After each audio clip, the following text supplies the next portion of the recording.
Sa Monte Vista ako natawo, dito nagsugod ang akong damgo. Akong ginikanan, adunay tindahan, Meli Andoy ang ngalan nga nailhan. Adunay pansitan no galingan, mauya mong gigikanan sa panginabuhi. Matag adlaw puno sa paningkamot, o panalangin nga gihatag sa Ginoo.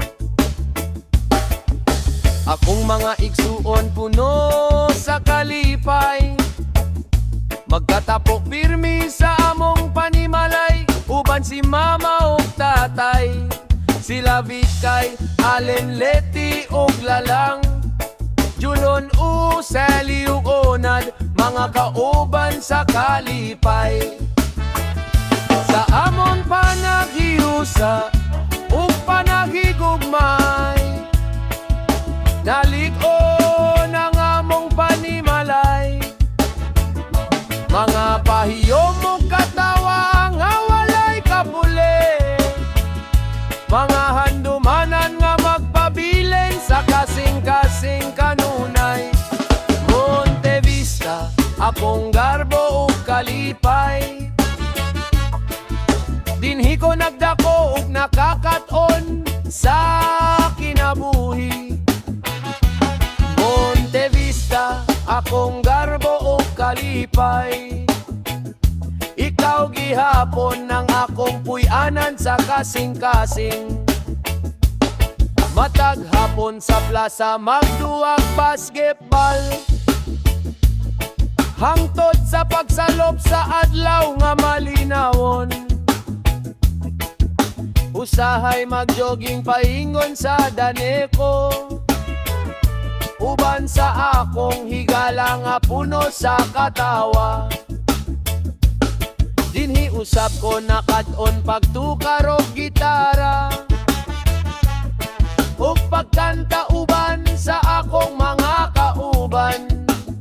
Sila pare, Jerry pare, Manoy pare, Kokoy pare, Otit pare, Banjo pare, Ibong pare, Bong pare, Titong pare, Nilon pare, Tata pare, Alam pare, Totoy ug daghan pang uban.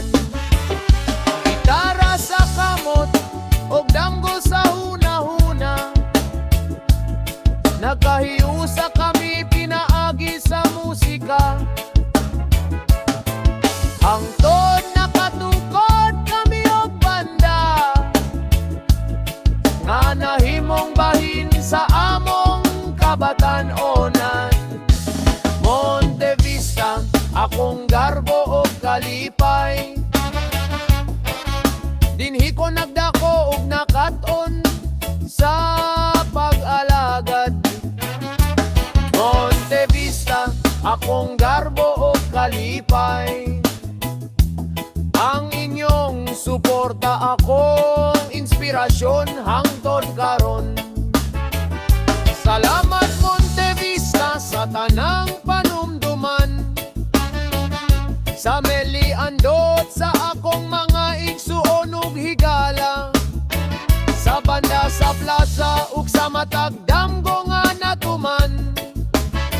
Monte Vista gihapon ang akong gigikanan ug garbo hangtod sa kahangturan. Para sa akong pamilya, mga igsoon, Vikay, Allen, Leti, Lalang, Junison, Sally ug Onad, ug sa tanang higala nga nahimong bahin sa akong kinabuhi sa Monte Vista.